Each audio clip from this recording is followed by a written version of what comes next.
She caught her fiancé with another woman, and he told her to leave. With nothing but a suitcase and tears in her eyes, she walked into the cold, rainy streets of New York, alone, heartbroken, and with nowhere to go. But just when she was ready to give up, she found a little girl, just as lost as she was. And that one moment would change both of their lives forever. The shattering moment. Some endings don't wait for the right moment. They crash into you like a train you didn't see coming. She should have known. The long silences. The secretive smiles when his phone lit up. The way he started locking the bathroom door. But still, nothing prepares you for betrayal, not when it comes from the man you were supposed to marry. It was just past 7 p.m. when she turned the key in the lock, carrying 2 coffees and a smile that wouldn't survive the next few seconds. The apartment smelled different, perfume she didn't own, laughter she didn't recognize. A heel kicked off in the hallway that wasn't hers. And then, there they were. Him, shirt halfway off, and her, wrapped in a towel like she belonged there. Time didn't stop. It shattered. He didn't even look surprised. He just blinked, as if she was the one interrupting. The woman on the couch smirked, unbothered. She dropped the coffees. One of them burst open, spilling across the rug she'd picked out for their future. Fitting, really. The only words that left his mouth were cold and final. You should go. Not a let me explain. Not a it's not what it looks like. Just or go. Her heart didn't break. It exploded. The life she had built in that small apartment, the dreams, the routines, the wedding board on her Pinterest, died in an instant. She didn't scream, didn't beg. She just stood there for a moment, eyes glazed, watching the man she once loved pretend she didn't exist.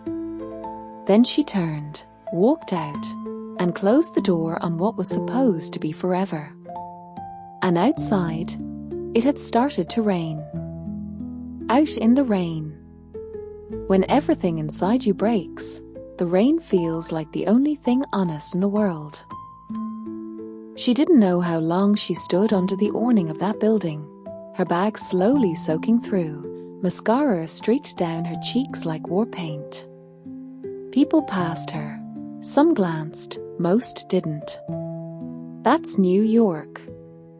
It sees pain every day. It walks past it with purpose. Her suitcase was too small for a life. It held a few clothes, a journal, some makeup, and a photo of her parents, now both gone. The rest was still in that apartment, in drawers she filled with hope. She thought about going back to knock again. Scream. Demand an apology. Demand something. But she didn't. Instead, she stepped out into the street. The rain was relentless. It soaked her hair, clung to her skin, turned the city into a blur of headlights and steam rising from manholes. Thunder rolled somewhere in the distance, like the sky itself was mourning with her. She had nowhere to go. Not really. A few acquaintances, sure. A distant cousin in Queens she hadn't seen in years. But calling anyone felt like failure. So she walked, block after block, each footstep heavier than the last, her shoes squelching, her coat clinging to her body like wet paper. Her phone was nearly dead. She opened her banking app and winced. $74.12. That was all. No job. No plan. Just heartbreak, a city too big, and rain that refused to let up. She ducked under a small awning outside a closed bakery and leaned against the wall. Her stomach growled. She pulled her knees to her chest and wrapped her arms around herself like armor. A man walked by with an umbrella. He didn't stop. Nobody did. The city lights shimmered through the downpour, painting the sidewalk in fractured reds and yellows. Everything looked alive, except her. She felt invisible. And then, just when she started to close her eyes, she heard it. A soft sniffle. Not hers. She turned and saw her. A little girl. Alone. No more than 6 years old. Soaking wet. Standing under the same awning, shivering. Her eyes met the girl's. And suddenly, something shifted. A city too big. In a city of millions, two souls can still feel completely alone until they collide. The little girl stood like a statue, her thin jacket soaked through, tiny fingers clenched into fists. Her eyes were wide, not just from the cold, but from fear.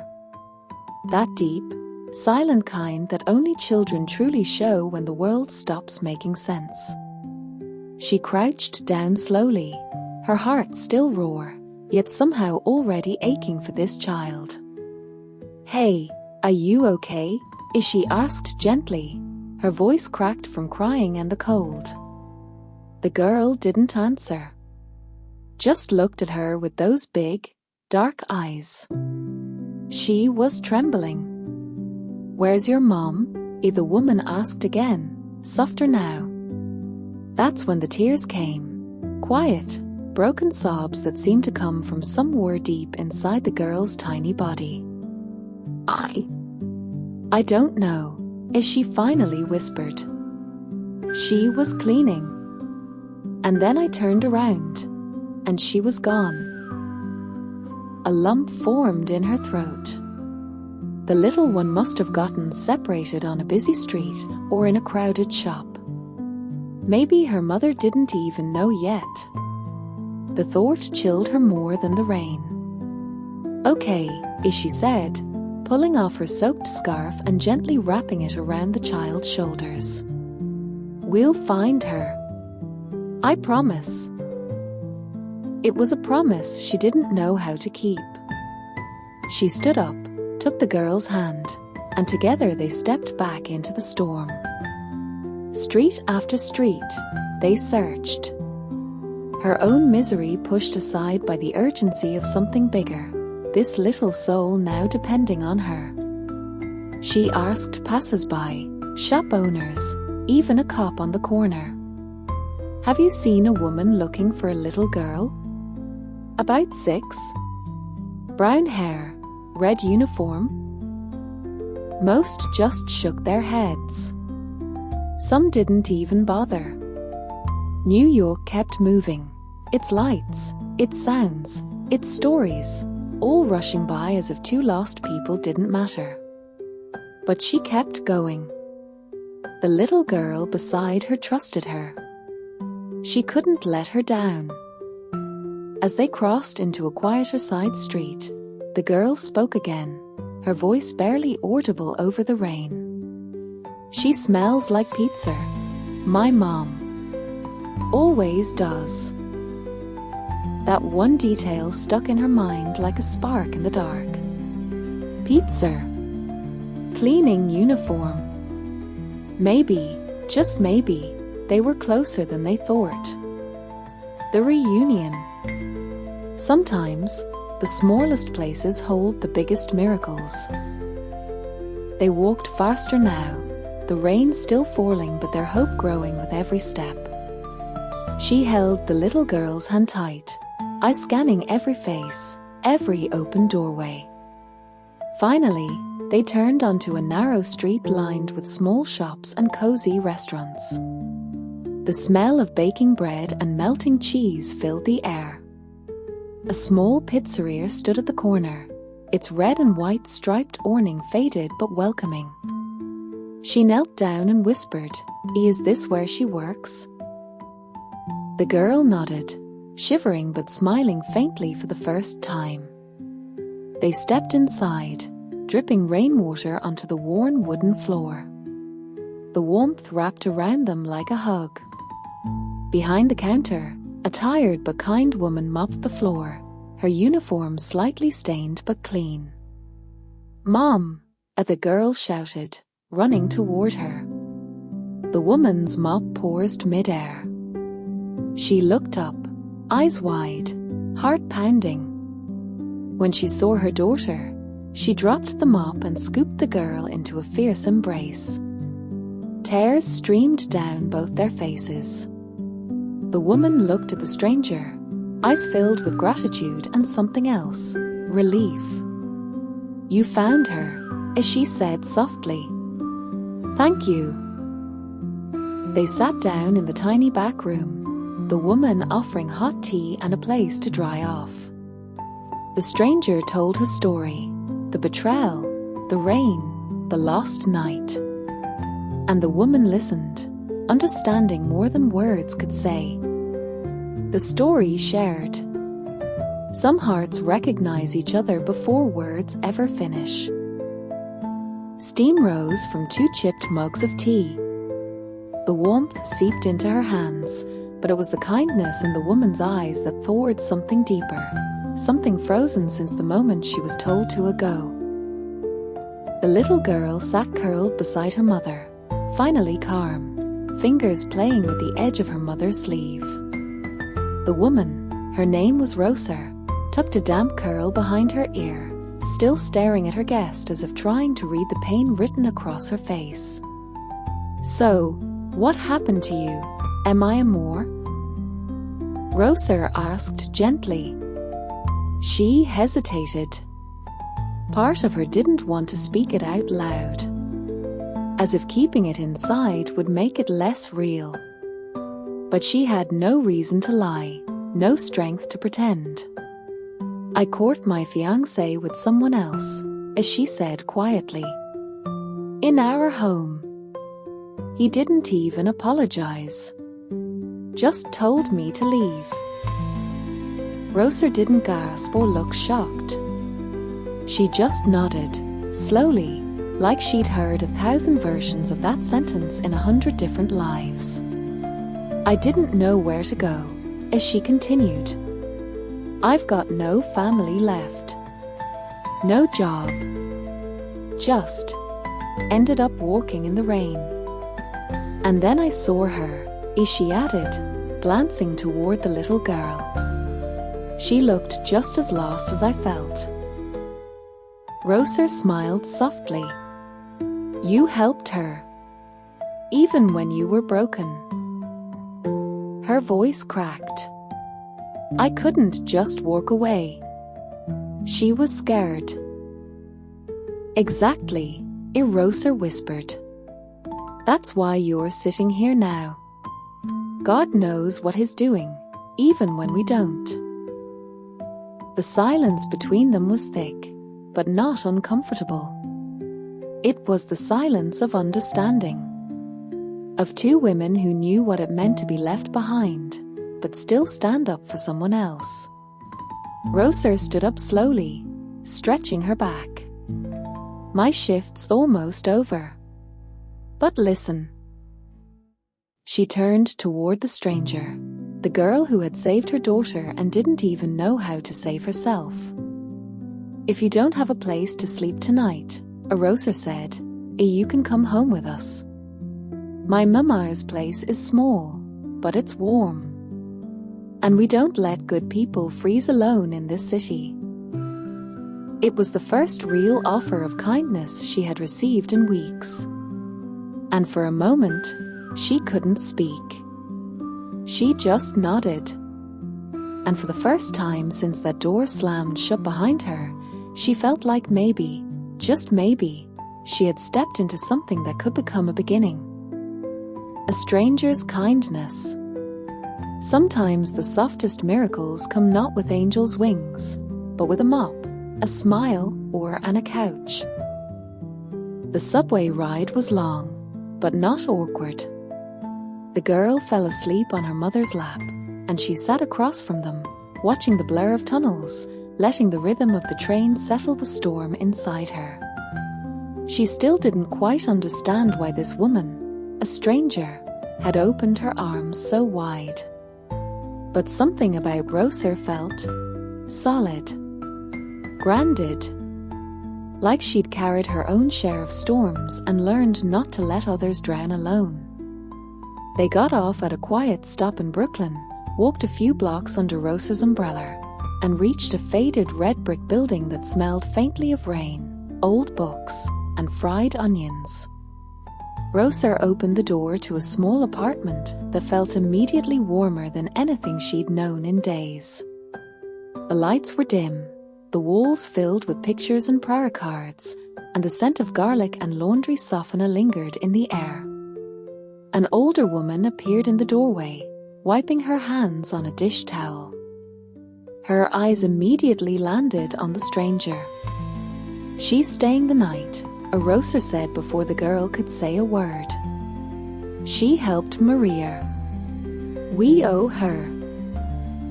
The old woman didn't hesitate. She walked over, took the girl's cold hands in hers, and said in a thick Puerto Rican accent, "You look like you've been through fire. Come in, Nina. There's soup on the stove." She blinked, surprised. "Thank you. I don't want to be a burden." The woman chuckled. "Burden? No, no, no. Burdens don't save lost little girls in the rain." The couch was old, soft, and covered with mismatched pillows and a crocheted blanket that smelled like home. She sat down and felt a weight fall off her chest. That night, for the first time since everything fell apart, she didn't cry herself to sleep. Instead, she whispered thank you into the darkness. To no one. To everyone. To the rain that brought her to this place. A tiny apartment, a big heart.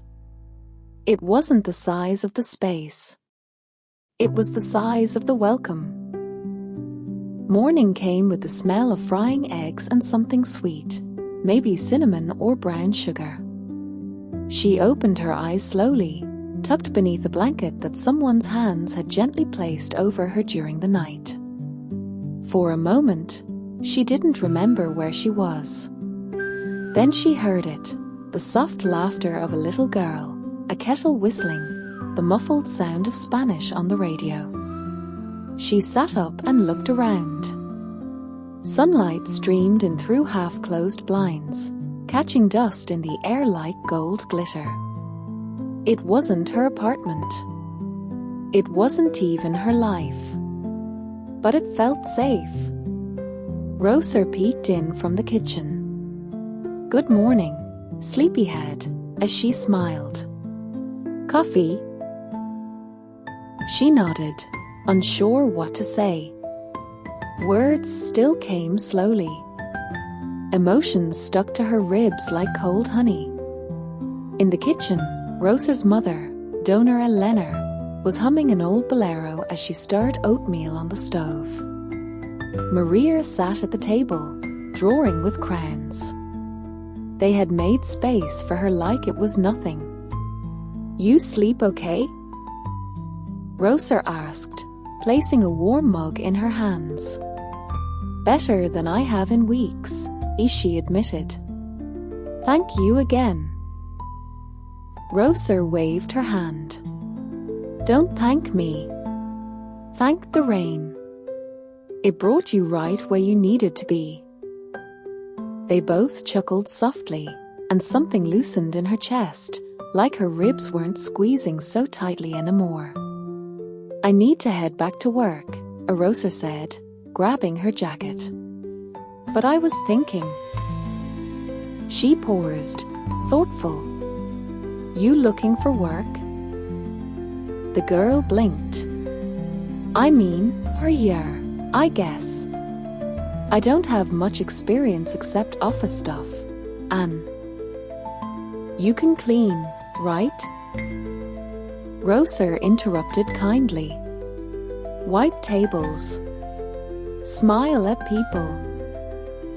Of course. Then you've got a job." She stared. Roser smiled. "It's not Wall Street, but my boss at the pizzeria needs help. You'll work hard, but he pays fair. Plus, the team's like family. It's how I survived when my ex took off." She was stunned. No one had offered her anything in days. And now, this woman was offering not just shelter, but purpose. "You don't even know me," as she whispered. Roser shrugged. "I know enough. You didn't walk away from my daughter in the rain." A new beginning. The floor was sticky, the apron didn't fit, and she'd never felt more alive. She stood in front of the mirror in the tiny bathroom of the pizzeria, tying an apron that smelled like tomato sauce and garlic. It was a little too big, the logo faded from years of scrubbing. Her reflection didn't scream a fresh start, but there was something honest about it. Something real. Roser had walked her in that morning, gave her a quick tour, and introduced her to a Tony, the owner, a thick-set man with a permanent scowl and a heart of gold hiding under his flour-dusted t-shirt. He barely looked up when Roser introduced her. "She's with me," Roser had said. Tony grunted. "Cool. You got 2 hands, you can clean. Let's go." And that was that. Now, she was wiping down tables, learning to work the ancient espresso machine, and dodging a pizza cook named Marco who kept trying to sing to her in Italian.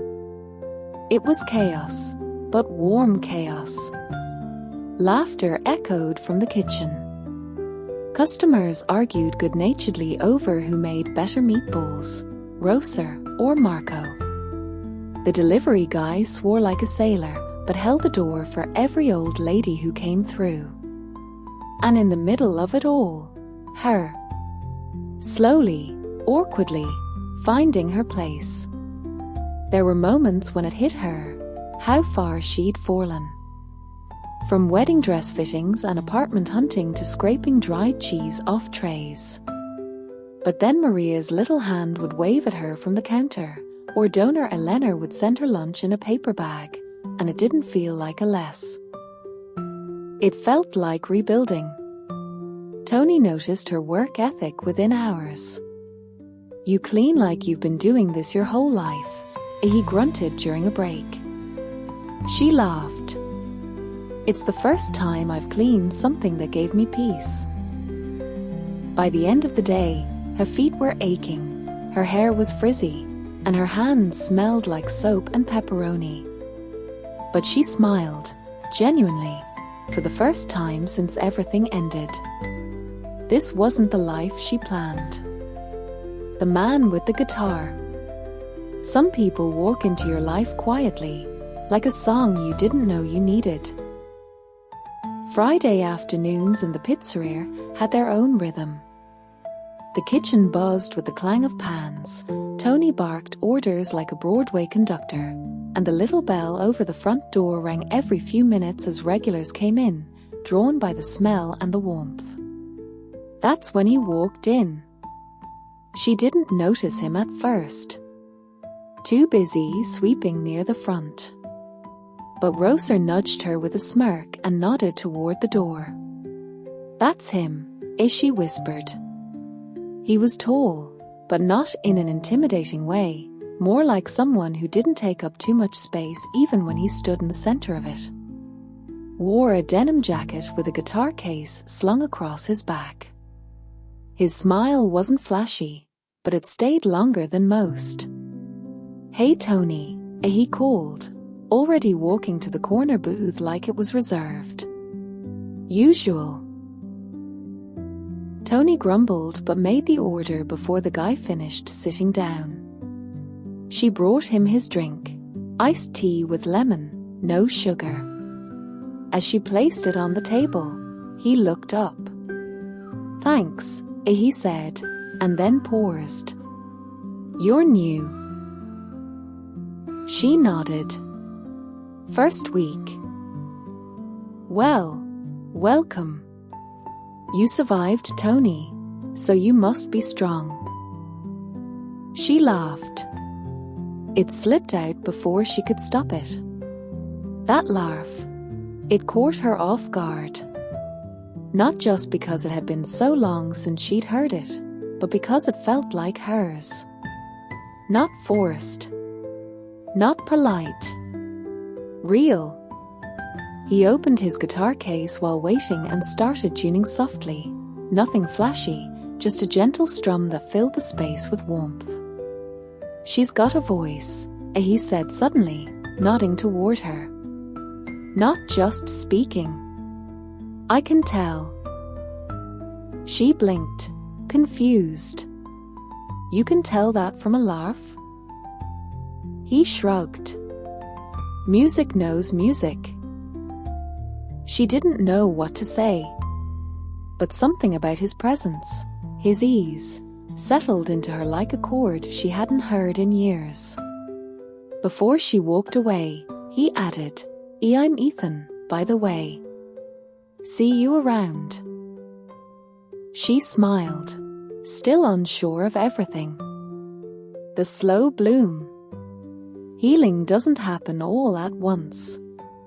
Sometimes, it grows like ivy, slow, silent, and steady.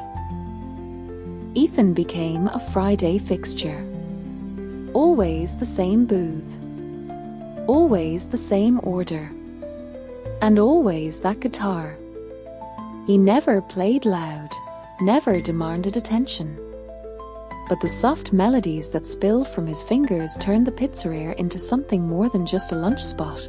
It became a small concert hall for the soul. Each week, he'd say hello. Sometimes a joke.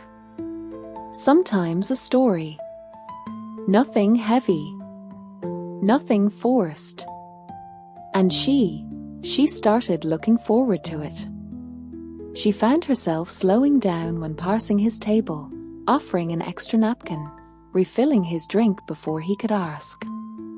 Not because she had to, but because for the first time in a long while, she wanted to be noticed. Roser noticed too. One day, as they closed up shop, she smirked. "He's got kind eyes, that one. Not the kind that lie." She rolled her eyes, but her cheeks flushed. "He's just friendly." "Friendly doesn't make you blush, Major," a Roser teased. Still, she didn't rush anything. Couldn't. Her heart wasn't built for crashing anymore. It needed something slower, safer, quieter. And Ethan, he seemed to understand that. One Friday evening, the pizzeria was nearly empty when he finished a song and looked up at her. "You ever sing?" he asked casually, as if it wasn't the most intimate question in the world. She froze. Her heart fluttered in a way that had nothing to do with fear. "A little," she admitted. "Next time," he said, slinging his guitar over his shoulder, "you should sing with me." He didn't wait for an answer. Just smiled and walked out. She stood there long after he left, staring at the door, heart buzzing like a string still vibrating long after the last note. The first step back. It wasn't about finding someone new. It was about finding pieces of herself she thought were gone forever, Days turned into weeks. The couch in Rosa's mother's apartment slowly stopped feeling like a temporary solution and started feeling like home. Donor Eleanor treated her like one of her own, leaving small bowls of fruit in her room, offering hair oil and home remedies she didn't understand but accepted with a smile. Maria drew her pictures almost every night. "This is you," as she'd say, holding up crown portraits with stars and hearts. "You're happy now." And maybe she was. Not all the way. Not yet. But something inside her had shifted. She no longer woke up with panic in her chest. The ache in her ribs had dulled.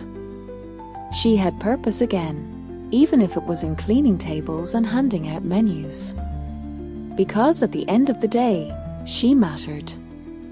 People saw her, needed her, laughed with her. There was a rhythm to her days now. Wake, work, come home, eat dinner with Rosa and Donor Eleanor, read stories with Maria, sleep. And through it all, the city outside no longer looked like a wall. It looked like a living thing. Chaotic, loud, yes, but also alive. Beautiful in its noise. And every Friday, Ethan. They hadn't sung together yet. But the way he looked at her, like she was more than just the girl with the coffee pot, began to peel away the old layers of doubt. He never pushed. Never flirted too hard. He simply showed up, strummed gently, and listened when she spoke. One evening, as she closed the till, he waited outside under the same awning where she once stood lost in the rain. Only this time, the rain had stopped. "Walk with me?" he asked. She hesitated for half a second, then nodded. They didn't talk much that night. Just strolled through quiet Brooklyn streets, past corner bodegas and flickering street lamps. She listened to his footsteps, the sound of cars in the distance, and her own breathing, steady now. When he walked her back, he didn't lean in. He simply looked at her, gently, and said, "You're doing it, you know. Coming back to life." And for the first time since everything fell apart, she believed him. From silence to song.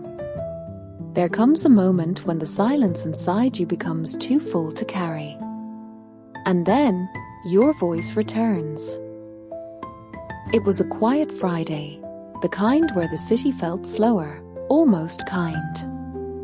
The sky outside the pizzeria was smeared with soft orange and lavender, and the dinner rush had already come and gone. Ethan walked in, as he always did, and gave her the same gentle smile.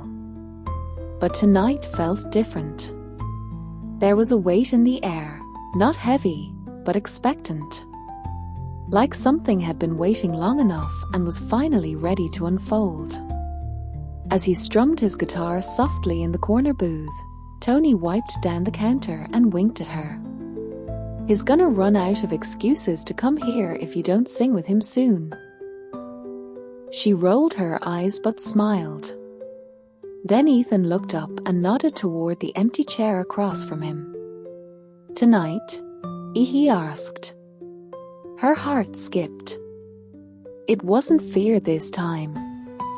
It was something deeper. Something like readiness. She untied her apron, wiped her hands, and walked over. Her palms were sweating. Her throat felt tight. But when she sat down, and he handed her the second MIC, just a small, tinny thing connected to a speaker tucked behind the register, it felt like more than a MIC. It felt like permission. He started with soft chords. Familiar. Simple. the kind of tune you hum without knowing why. She closed her eyes. And then she sang. Not loud. Not perfect. But true. Her voice cracked a little on the first note. Then steadied. Grew. It wasn't about hitting the right pitch. It was about finally letting herself be heard. After weeks of silence. After betrayal, heartbreak, rain, and fear. The room stilled. Even Tony froze, wiping his hands on his apron like he wasn't sure whether to applaud or cry. When she finished, she didn't look around. She looked at Ethan. He didn't say a word. Just nodded.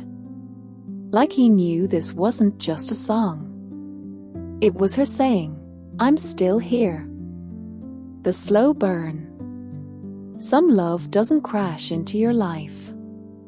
It walks in quietly, sits beside you, and stays.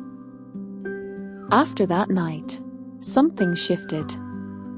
Not in a dramatic way. No fireworks.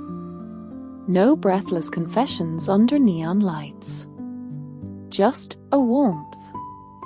The kind that shows up in shared glances, lingering laughs, and conversations that drift long past closing time. Ethan didn't change after hearing her sing. He didn't suddenly become someone else. And neither did she. That was the beauty of it. Nothing had to be forced. She still worked double shifts when Marco called out. Still laughed with Rosa in the back kitchen. Still read bedtime stories to Maria and helped donor Elena fold laundry on Sundays. But now, sometimes, Ethan would walk her home. Not every night. Just enough to feel like a rhythm. They'd talk about small things, favorite songs, embarrassing childhood stories, dreams they once had and might still have. She found herself telling him things she hadn't told anyone in years. Not because he pried, but because his silence invited honesty. One night, as they sat on the front steps of donor Elena's building, he handed her a folded napkin. She opened it and saw lyrics, written in his neat, crooked handwriting. I wrote this after I heard you sing, he said, rubbing the back of his neck nervously. It's not finished, but maybe you'll help me with the rest. She read the words, quietly. They weren't about heartbreak or pain. They were about beginning again. She didn't say anything, just looked up at him, smiled softly, and nodded. And in that moment, she realized something she hadn't dared to believe for months. She wasn't surviving anymore. She was living. And love, real love, wasn't something you found to fill an empty space. It was something that found you once you were whole enough to let it in. From rain to light. Sometimes the storm doesn't wash you away. It clears the path you never knew you needed. It had been 3 months since that night in the rain. 3 months since her heart was shattered like glass and she walked out with nothing but a bag, soaked clothes, and a future that looked like a black hole. But now, the air felt different. She stood on the same street corner where she first saw Maria, looking out at the city. The same streets that once swallowed her now felt familiar, almost gentle. She remembered how her shoes had been soaked through, how her hands had trembled. And now, she had dry socks, a backpack with a warm sandwich from Rosa, and a schedule that included laughter, purpose, and music. She'd written 3 full songs with Ethan. Sung twice more in the pizzeria. And yesterday, just yesterday, Tony handed her a key. In case you ever want extra hours, he said, gruffly. But she knew it was more than that. It was trust. She wasn't rich. Her clothes were still second-hand, and she still sometimes got nervous checking her bank balance. But she had a home. Not the luxury apartment she once decorated in her head with Pinterest dreams. No. A real home. With Roser and Maria and donor Elena. With laughter in the kitchen. With soap that smelled like mint and lemon. With music from a man who never once asked her to be more than she was. And she had herself back. Stronger. Quieter. Wiser. She thought about going back to that old apartment, just once, to show him who he'd lost. But she didn't need to. She had something he would never have, peace. And on that quiet corner, with taxis rushing past, sirens in the distance, and the city pulsing like a heartbeat, she tilted her head toward the sky. And smiled. No umbrella. No fear. Just her. Standing where the storm once began. Alive. Free. Whole. The gift of one rainy night. Sometimes, losing everything means finding everything that really matters. One rainy night. One shattered heart. One lost little girl. Two strangers, brought together by a city too big to notice, and a storm too fierce to ignore. They found each other in the chaos. Offered shelter when no one else would. Shared meals when there was barely enough. Built a family from broken pieces. Because that's what hope looks like. Not a perfect life. But a hand to hold. A roof that keeps the rain out. A song sung softly in the dark. And the courage to begin again. She didn't just survive that night in New York. She grew. She healed. She loved. And in doing so, she taught others to believe. Even in the darkest storms. There is light waiting to be found. Sometimes, the hardest endings are just the start of something beautiful.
you.